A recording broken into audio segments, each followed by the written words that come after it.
YouTube Frongs, welcome back to another complete guide, this time covering our favorite sleepy Coco Goat, Ganyu. It's been quite a while since Ganyu was first released way back in 1.2 over a year ago, and yet this is the first full Ganyu guide I have made. I'm excited to get into it. We'll be breaking down her talents and covering how she plays, potential weapon choices, constellations, artifact choices, team comps, and showcasing her in the abyss. If you are new here, first off, welcome to the channel and appreciate you dropping by. I also stream most nights on Twitch. Feel free to check out my community over there and their chaotic chill vibes. Link in the description. Alright, let's begin. Timestamps are provided for your convenience. Here's what My Ganyu looks like. Endgame investment of level 90 out of 90. She's Constellation 6 with level 9, 11, 11 talents. I actually believe that she's the first character that I recall investing a skill to level 9. Given this extremely high investment, you'll be seeing maximized damage numbers across the board. For her artifacts, I typically swap between a 4 Wanderer's Troop build that you see here and another 4 Blizzard build depending on Melt or Freeze Ganyu. If you don't know what this means, we'll get into it when breaking down how she plays. I'll also be covering Shimanawa's 4-piece versus Wanderer's Troop 4-piece as well, so don't worry about that. In both of these builds, the main stats that I run are standard attack-based DPS artifacts, attack percent timepiece, cryo damage goblet, and a crit rate or crit damage mask. With the almost bow at R5 providing attack percent secondary and no crit boosts, here's what her stats look like in both a Wanderer's Troop build and a Freeze build. For Melt, I've opted for a crit rate mask for more balanced stats and a slight bit of elemental mastery for reaction boosts.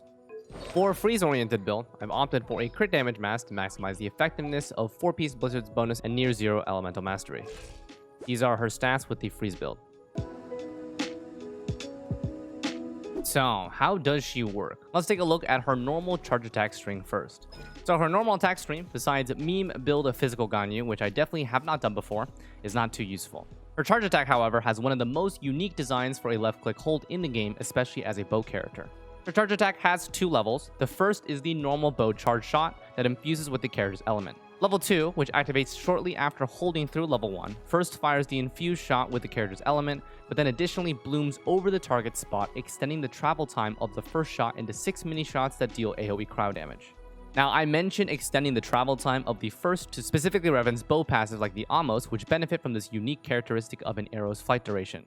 Charge Shot level 2 has a ridiculously high multiplier, a combination of Frostflake arrow damage and the bloom damage. At level 9, this combined multiplier is a whopping 588%, much stronger than either her whole normal attack string or plunge damage. Her Charge Shot level 2 not only has this insane combined multiplier, but also benefits from a unique tech for her, coined Double Reverse Melt. What this means is even on a weak pyro application, her Charge Shot is able to proc the melt reaction on both the initial shot and the bloom. This increases the ceiling of her damage output by an incredible amount and is the core of one of her build paths. Even without the melt reaction though, her charge shot level 2 is a huge portion of her consistent DPS output and fundamental in either a melt or a freeze based build.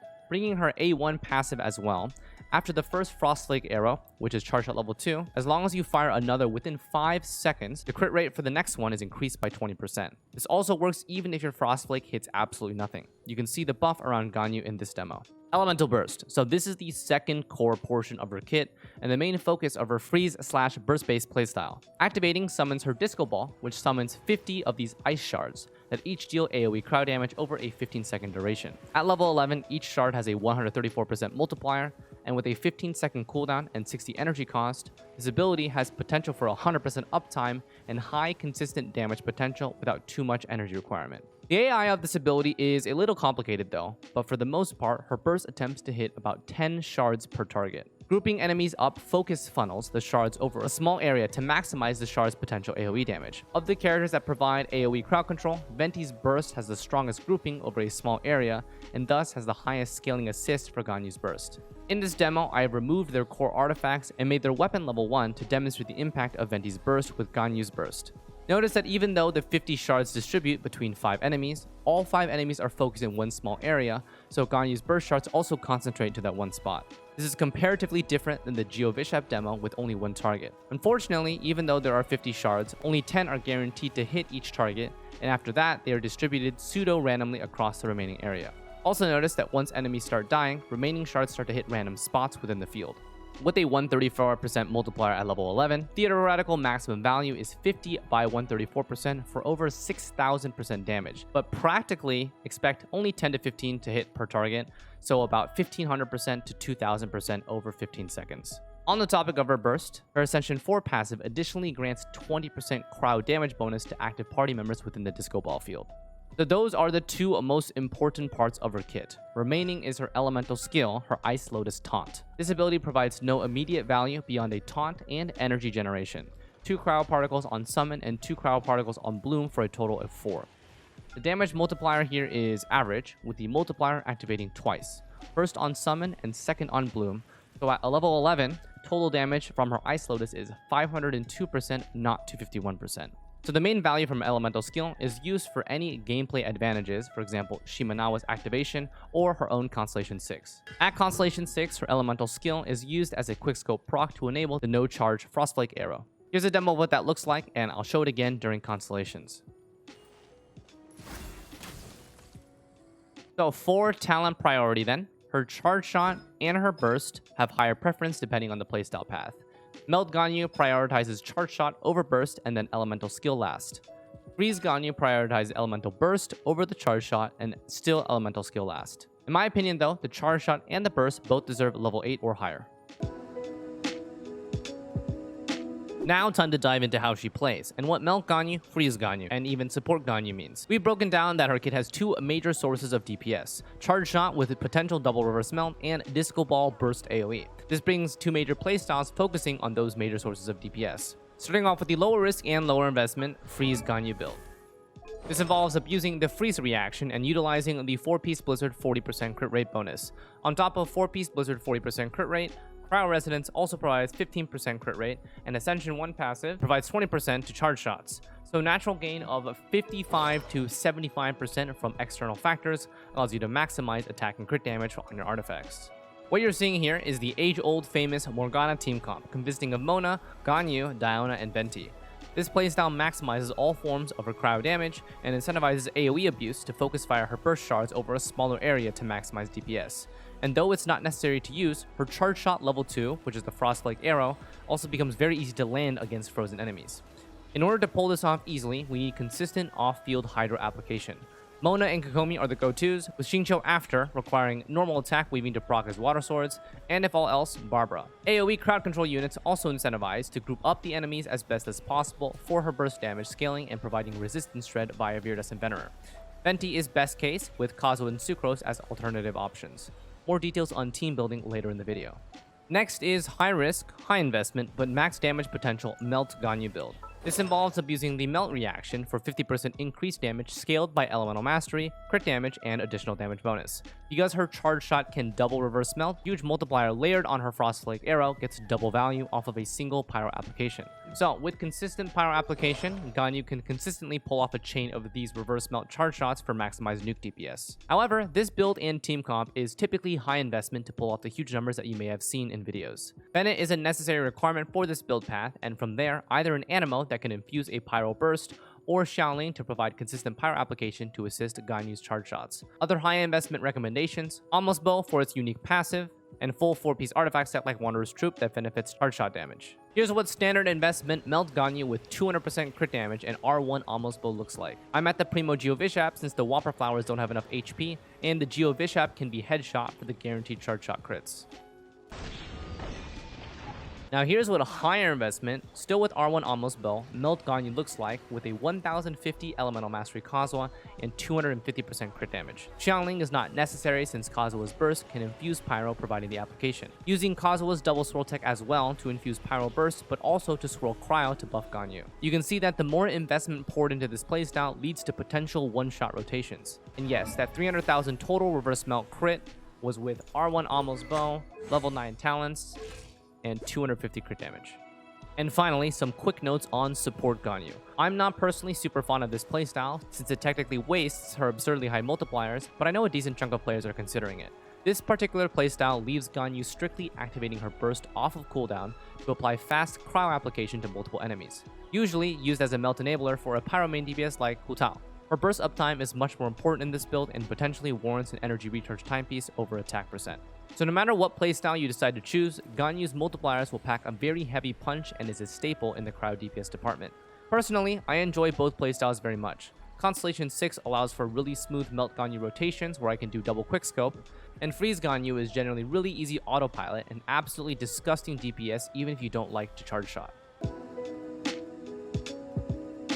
Alright, so what weapons to prioritize for Ganyu? This section is going to be split into melt weapons and freeze weapons separately because the options for both can differ quite substantially. For melt Ganyu, weapon comparisons will be strictly reverse melt charge shot damage. For freeze Ganyu, weapon comparisons will be strictly average 10 to 15 shard burst damage, with also a theoretical 50 shard burst damage calculation. These are the clearest comparisons to see the difference in Ganyu's damage in both situations. Let's begin with melt Ganyu. I'll be using crit rate food to mimic perfect headshots. So for the weapon roster, we have first the 3-star Raven Bow at R580. This is with the passive active with power applied for reverse melt. 4-star Prototype Crescent at R180 with the passive active by using a Geovishap headshot. 4-star Hamayumi at R180 with energy full. 4-star Viridescent at R180. 4-star Blackcliff Warbow at R180, 0 stacks on passive. 5-star Skyward Harp at R180. And finally, 5-star Almost Bow at R180. These are just weapons, all compared at level 80. And a separate chart out there for my whales who are considering 5-star R590 possibilities. Harp R590. Polar Star at R590, but with a limited passive, only 2 stacks using the normal and charge, no elemental skill, and no elemental burst. This weapon works better for the freeze side, as you'll see. Almost Bow at R590. So generally, all the weapons scale fairly well for Melt Ganyu. The common F2P choices of Prototype Crescent and Hamayumi perform nearly identical in their best situations. Prototype has its passive active using Geovishap Headshot, and Hamayumi has max energy. These weapons I would consider a direct upgrade over the Raven Bow, which performed as decently as a 3-star weapon could with perfect setup. Crit-based weapons Viridescent and Blackcliff Warbow performed average, and this is mostly due to my artifact quality providing all the crit rate and crit damage, but not enough attack percent. Obviously, you can't go wrong with the 5-star options. Harp is always consistent choice no matter which build path, and even when scaled to R590, still performs basically equivalently to the Polar Star at 2 stacks released much later into the game. Polar Star for Melt is generally not able to run 4-stack due to not wanting to activate the burst, so this weapon shines better in freeze comp where 4-stack is very easy to achieve. And of course, Almost Bow as the signature weapon tops the leaderboard with its unique distance-based passive that is abused with Ganyu's Bloom from her charge shot. Even in extremely close situations, Ganyu's Bloom post-charge shot can still achieve at least a 0.3 seconds of flight time, and most often you'll actually get 0.5 seconds for full power almost. So for my personal recommendations then, against headshotable enemies, prioritize Almost Bow, and then any 5-star, and then Prototype Crescent, which is equivalent to Hamayumi. They have their pros and cons. For non-headshotable enemies and any other enemies in general, Almost Bow obviously first, and then any 5-star, and then Hamayumi.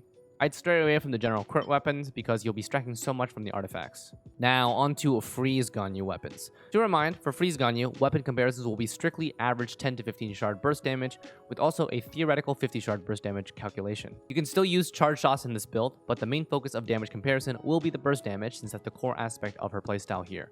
Unfortunately, I cannot actually freeze the Geovishap, so I'm going to be using crit rate food to mimic maximum crit rate. You guys will also notice that my damage increases slightly over time, which is due to Constellation 4. I'll be taking the first, which is the weakest value, in order to provide better comparisons. So for the weapon roster then, we have 4-star Prototype Crescent. Really easy to proc the passive for the attack percent by a freeze.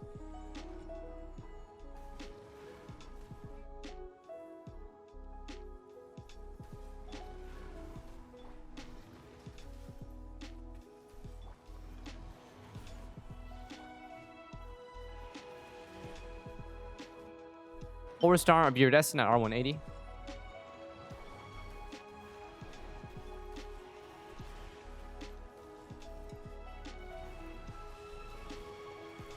Four-star Blackcliff at R180, 0 stacks.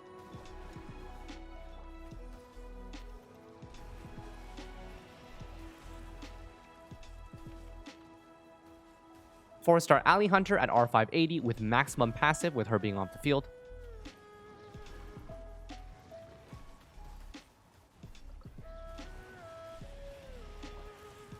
And still running Skyward Harp at R180.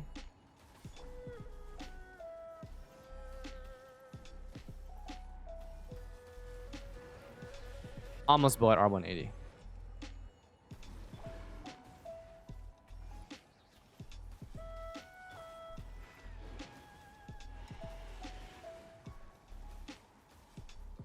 For our level 90s, we have R590 Stringless,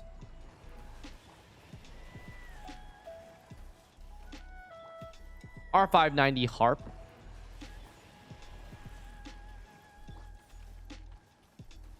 R590 Polar Star with all 4 stacks granting 96% attack,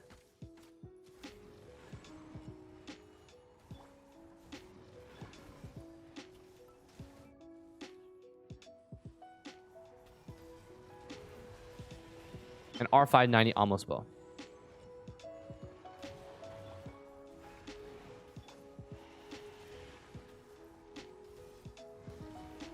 So generally for Freeze Ganyu, we really only have to focus on 2 main stats, attack and crit damage. The weapons that generally perform the best for my setup are the biggest attack-based steroid weapons. This is due to the Blizzard set often providing the near guarantee of 100% crit rate along with cryo resonance, so we usually stack as high crit damage as possible. This leads us usually to lack attack percent and where the weapon comes into play.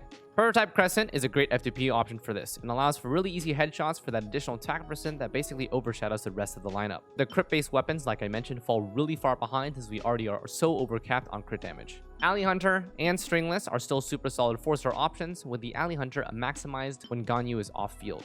For our 5 stars, Skyward Harp is still an equally solid option if your artifacts aren't as strong as mine. Polar Star, with all 4 stacks, grants the highest attack percent steroid, allowing it to lead the charge and lead the damage charts. And even though Almost's damage isn't the highest in this particular comparison, charge shots are still used in Freeze and are much easier to pull off due to the Freeze crowd control, so overall damage with Almost, including the charge shots, will still be one of the top. My personal recommendations: for FTP and budget players, run with the Prototype. Pure Burst, run with Alley Hunter or the Stringless. Skyward Heart for an easier build path.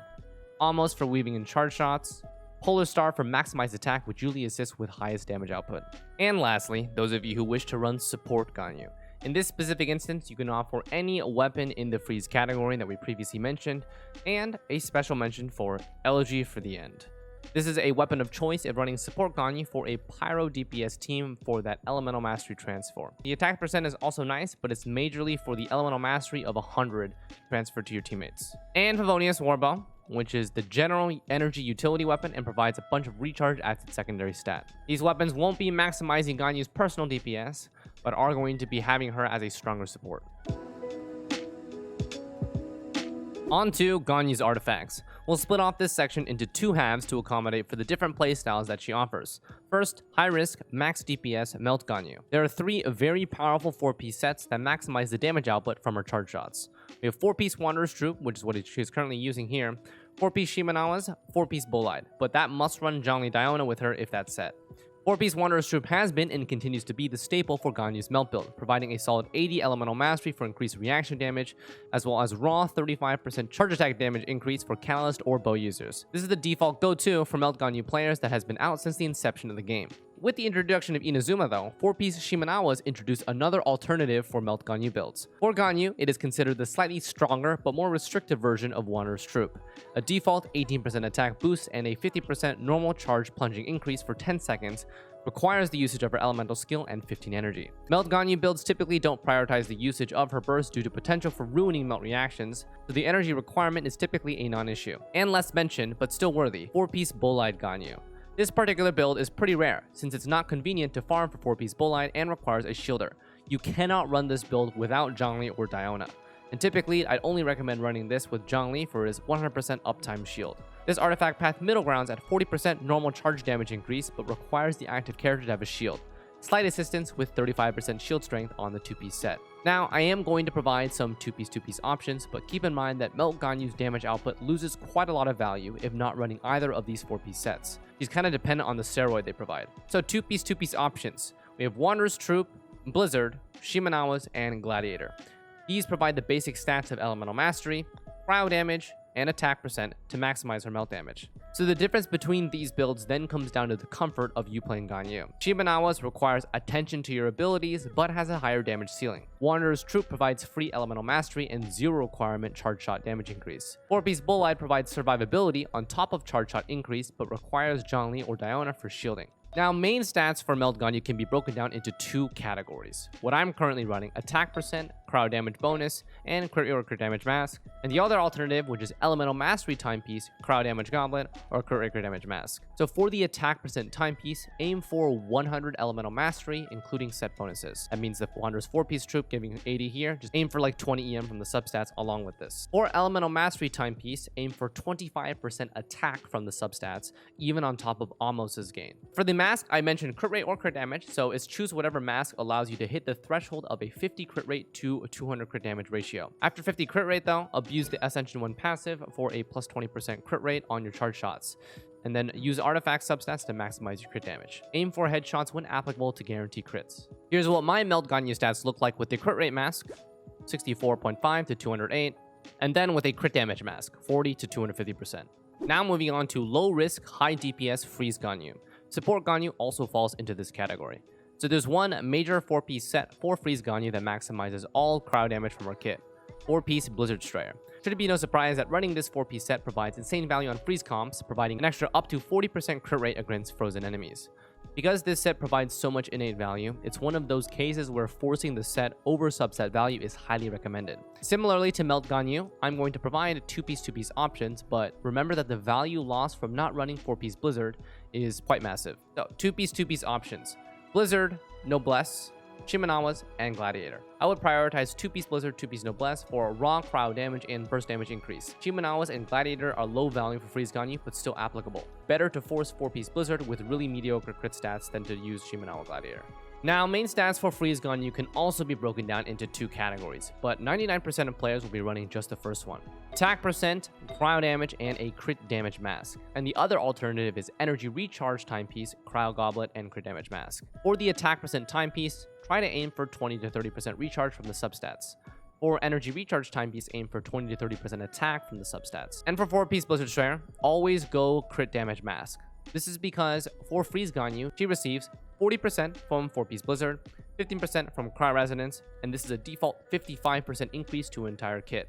Ascension 1 further provides 20% crit rate for charge shots, so 75% crit rate increase for charge shots, meaning technically 25% is the bare minimum crit rate to run for 4-piece Blizzard. However, I generally recommend at least a 40% crit rate for a 4-piece Blizzard set, since having her burst crit nearly 100% of the time is very high value. Support Ganyu generally follows the exact same build layout, but if not running in a freeze comp, then the standard 2-piece Blizzard, 2-piece Noblesse is fine. And as much as I dislike seeing 4-piece Noblesse on Support Ganyu, because it feels like disrespect to her insanely powerful kit, it is also an option. I'm hoping that most of you gamers can run her melt or freeze build. Here's what my Ganyu looks like running the Amos bow, so no crit from the weapon, and a 4-piece Blizzard build.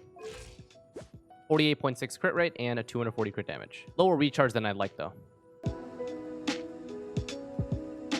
Constellations. So Ganyu is one of those characters that either you stay C0, C1, or go all in on C6. Her middle constellations don't provide as much benefit as the tail ends. Constellation 1. Frostflake arrows, or charge shot level 2, decreases enemy crowd resistance by 15%. Additional 2 flat energy is gained per charge shot. This is a simple but effective DPS increase for her entire kit after you hit an enemy with her charge shot. Now, a common question, is this or Amos bow R1 more worth? This is dependent in my opinion. For a melt playstyle, take a look back at my weapon comparisons and see if R1 Amos damage is greater than 14% power over the weapon that you are currently using.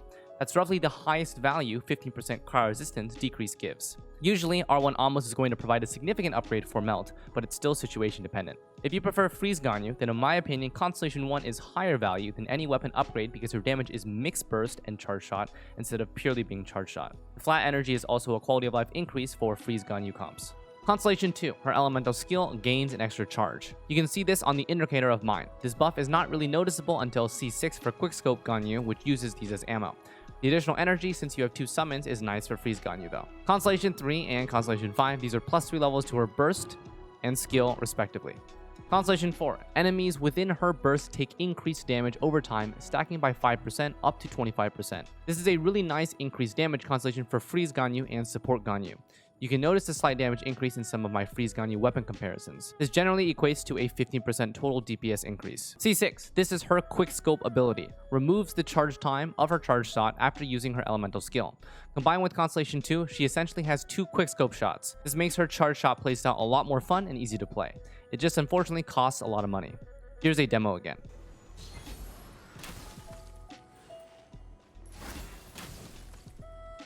So yeah, generally Ganyu's constellations are either C1 or all in C6. Given that this is a rerun, a lot of gamers might be trying for C1 and C0, so good luck.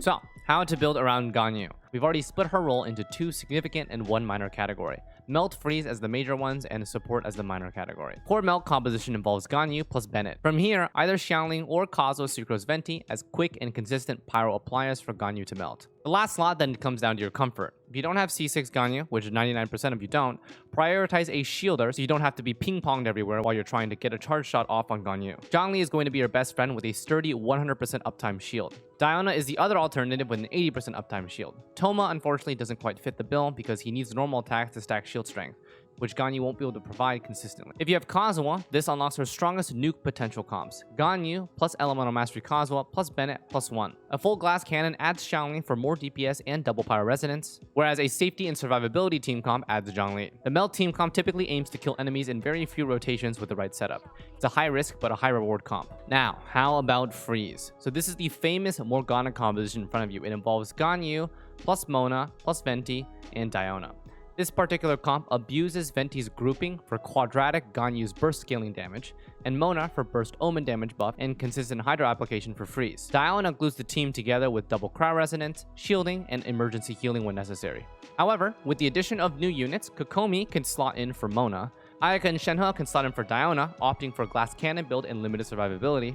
Kazuha and Sucrose can slot in for Venti, but are much less grouping effective. Xingqiu also incorporates into an auto-based freeze comp, which still works and is still very strong, but requires much more attention to the game. In these particular freeze team compositions, usually the animal character that you have swirls cryo to maximize Ganyu's DPS and shred enemy resists. But in last resort cases where Hydro application is limited, your animal character can swirl Hydro for the freeze. This is a pretty large DPS loss though, and not worth it most of the time.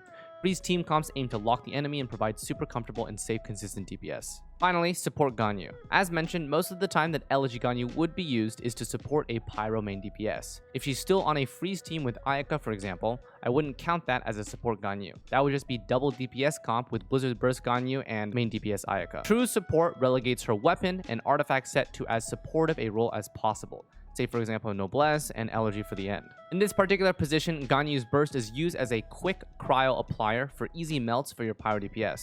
Her raw DPS is still super solid because of her high multipliers, but she's able to provide a pretty big boost to her pyro teammates. At the end of the day, for Ganyu's team building, she has 3 different playstyles, so that means 3 different ways to team build. Insanely flexible character, whatever floats your playstyle boat. Alright, let's showcase both Freeze and Melt Ganyu. She'll be running the R180 Almost bow for the standard showcases, and 1 extra run with the R590 Almost with a C6 quickscope tech. Cue the music, Mr. Cope.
And with the showcase complete, that about wraps up the core of this guide.